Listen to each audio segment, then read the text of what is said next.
Channel reading room ZR में बहुत बहुत वेलकम है। मैं आज इस वीडियो में बताने वाला हूं कि एबीसी पोर्टल किसी भी कॉलेज या यूनिवर्सिटी में जब आप एडमिशन के लिए ऑनलाइन करने जाते हैं तो उससे पहले आपको एबीसी आईडी बनाने के लिए बोला जाता है।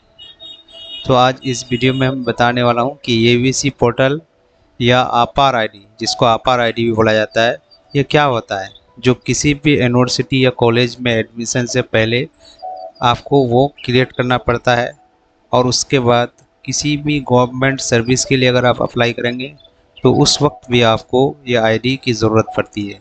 तो ये क्या है, इस चीज़ के बारे में आज मैं बताऊंगा और ये कैसे बनाया जाता है उस चीज़ को भी इस वीडियो में मैं तफसील से बताऊंगा, स्टेप बाय स्टेप। आइए मेरे साथ वीडियो में बने रहें।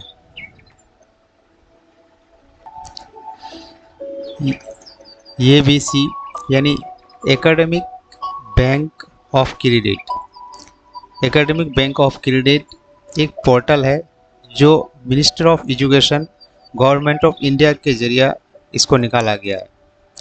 इससे क्या होता है कि जो स्टूडेंट अपने यूजी और पीजी या किसी भी कोर्स के लिए किसी यूनिवर्सिटी में अप्लाई करेंगे और उस अप्लाई करने के बाद जब उसका एडमिशन होगा, एडमिशन होकर जो भी वो डिग्री परस्यूट करेंगे, जो भी डिग्री वो हासिल करेंगे, उसका जितना भी सर्टिफिकेट होगा, जितना भी डॉक्यूमेंट होगा, यानी एकेडमिक जितना भी रिकॉर्ड उसके पास होगा, चाहे सर्टिफिकेट हो, एडमिट हो, मार्कशीट हो, जो भी हो, जिस तरह के भी डॉक्यूमेंट होगा, तो ये आईडी जो बनाया जाएगा, इस आईडी में ये आईडी देने के बाद वो तमाम डॉक्यूमेंट उसका इस अकाउंट में आ जाएगा। ये जो एबीसी आईडी है, इससे एक अकाउंट बनाना पड़ता है। वो अकाउंट बनने के बाद ये एक बैंक है, ये डिजी लॉकर यानी डिजिटल बैंक, जिसमें आपका तमाम डॉक्यूमेंट ऑटोमेटिकली इसमें आके सेव हो जाएगा। तो जिस भी कॉलेज में या यूनिवर्सिटी में आप डिग्री हासिल करेंगे, उसका जितना भी डॉक्यूमेंट होगा ऑटोमेटिकली आके आपका जो अकाउंट बनाएंगे उसी अकाउंट में सेव हो जाएगा। और ये आईडी, जिसका आपके पास एक यूज़र आईडी होगा, उस पर पासवर्ड होगा, जब भी उसको लॉगिन करेंगे वो ऑटोमेटिकली खुल जाएगा। और खुल के उसमें आप देख सकते हैं कि कितना डॉक्यूमेंट अपलोड हुआ है, कितना डॉक्यूमेंट आया है, स्टोर हुआ है, ये तमाम चीज़ वहाँ आप देख पाएंगे। किसी भी जॉब के लिए अगर आपका डॉक्यूमेंट वेरिफिकेशन होगा तो ये आईडी और पासवर्ड वहाँ लगेगा। ये आईडी और पासवर्ड वो लोग लेंगे, उसके बाद आपका डॉक्यूमेंट वो लोग खुद से चेक कर लेंगे।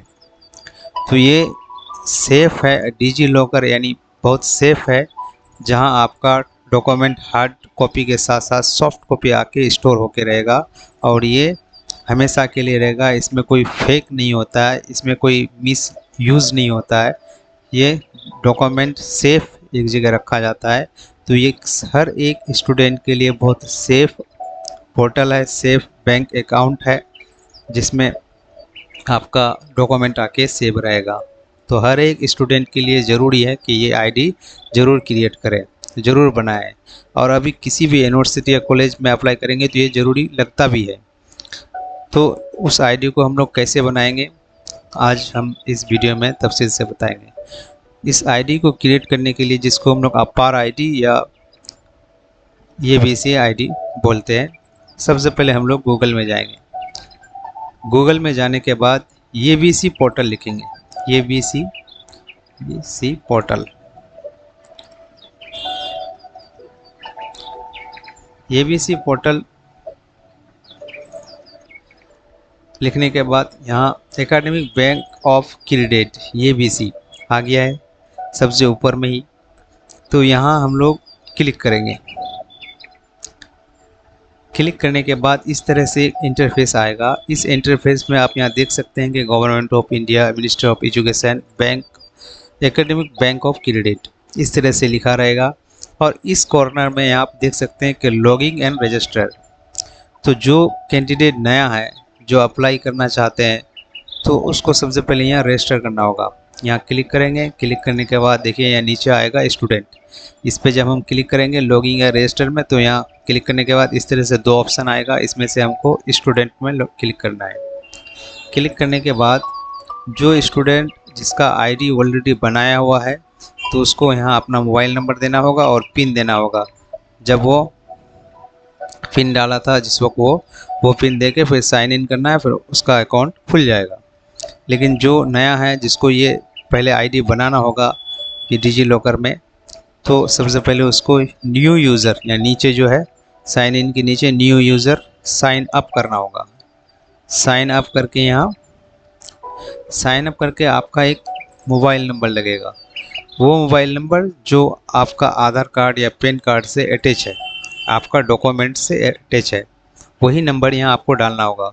उसके बाद उस नंबर पे एक OTP आएगा और OTP आने के बाद ही आपका ये जो नेक्स्ट प्रोसेस है ये आगे बढ़ेगा, नहीं तो ये आगे काम नहीं करेगा। तो सबसे पहले आपको मोबाइल नंबर डालना है। ये मेरा जो मोबाइल नंबर है मैं वो पुट करूँगा। इसमें आप जनरेट OTP नंबर डालने के बाद जनरेट OTP कीजिए।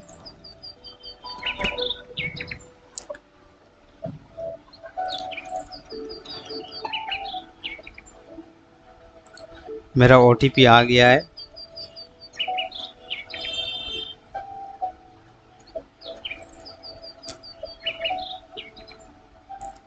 OTP वेरीफाई करना होगा। OTP अपना यहाँ डालने के बाद OTP वेरीफाई कीजिए।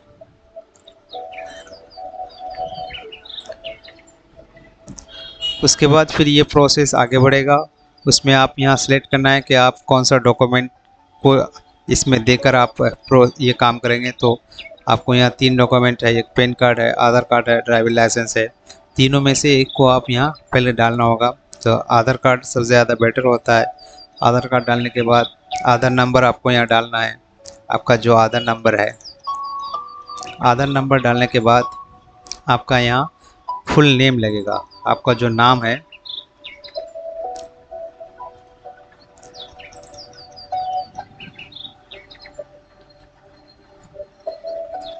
उसके बाद आपका डेट ऑफ बर्थ जो है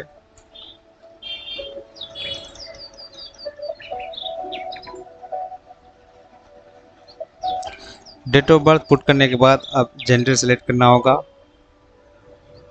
उसके बाद फिर यूज़र नेम, ये यूज़र नेम आप अगर कभी मोबाइल नंबर से ऑन करेंगे तो मोबाइल नंबर से, अगर नहीं तो यूज़र नेम डाल के आप ये पोर्टल को लॉगिन कर सकते हैं, लॉगिन ऑन कर सकते हैं। तो लॉगिन करने के लिए आपको ये यूज़र नेम जो यूनिक, जो हमेशा आपको याद रहना चाहिए।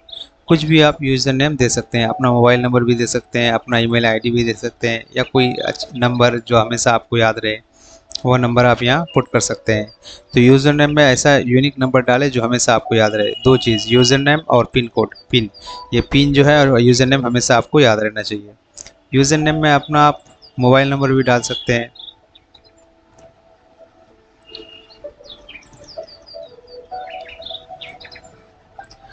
उसके बाद आप पिन डालिए। पिन ऐसा डालिए कि हमेशा आपको याद रहे, पिन हमेशा याद रहना चाहिए। तो हम पिन डालते हैं जो हमको हमेशा याद रहे। पिन 5 डिजिट या 5 वर्ड का ही होता है, आपको 5 ही डालना है। उसके बाद आई कंसेंट यहाँ क्लिक करना है। I consent to term of use, यहाँ कंसेंट करके फिर यहाँ से आपको वेरीफाई करना है। वेरीफाई करने के बाद क्या होगा कि आपका मैसेज आएगा मोबाइल में, और फिर आप फिर से आप ABC पोर्टल में जाकर फिर से यहाँ से आपको लॉगिन करना है। लॉगिन करने के बाद यहाँ फिर इस तरह से जो आप अपना मोबाइल नंबर दिए वो मोबाइल नंबर, और ये आपका पिन जो आप दिए, पिन और मोबाइल नंबर जो आप फिलअप किए, ये दोनों आपको, ये जो यहाँ आप मोबाइल नंबर दिए ऊपर और ये जो यहाँ पिन दिए, ये पिन आपको वहाँ डालना है। उसके बाद अगर आप मोबाइल नंबर नहीं यूज़र आईडी से डालेंगे तो यूज़र आईडी जो आप दिए यहाँ जो यूज़र आईडी दिए हैं आप मोबाइल नंबर, अपना मोबाइल नंबर यूज़र आईडी के तौर पर दिए हैं, उसी को भी यहाँ डाल सकते हैं यूज़र नेम में। और पिन जो आप दिए वो तो पिन लगेगा ही। अगर आप दूसरे का आईडी ओपन करना चाहते हैं तो अदर आईडी डाल दीजिए यहाँ और मोबाइल नंबर डाल दीजिए, हो जाएगा। तो इसी तरह से आपका जो ये भी सी आईडी है, बन जाएगा। ये बनने के बाद यहाँ आप जिस भी कॉलेज या यूनिवर्सिटी में एडमिशन लेंगे, ये आईडी वहाँ आपको देना होगा। वो आईडी देने के बाद आपका जितना भी डॉक्यूमेंट है वो ऑटोमेटिकली आपका इस अकाउंट में सेव हो जाएगा। और आपको जब भी ज़रूरत पड़े कि हमको अपना अकाउंट में देखना है कि कितना डॉक्यूमेंट है नहीं है, तो आपको सीधा एबीसी पोर्टल में जाना है। एबीसी पोर्टल में जाके आपको ये देखिए एकेडमिक बैंक ऑफ क्रेडिट में जाना है और यहाँ से आप फिर लॉगिन करना है। स्टूडेंट में जाके लॉगिन करने के बाद यहाँ आपका मोबाइल नंबर तो आपको याद रहेगा, ये हमेशा आपको याद रहना चाहिए मोबाइल नंबर। और आपका पिन और मोबाइल नंबर ये कि मोबाइल नंबर जो आपका वहाँ लॉगिन किए हैं वो मोबाइल नंबर हमेशा याद रखना चाहिए कि कौन सा मोबाइल नंबर से हम ये आईडी बनाए हैं, और पिन और कौन सा पिन दिए हैं, ये दोनों चीज़ हमेशा याद रहना चाहिए।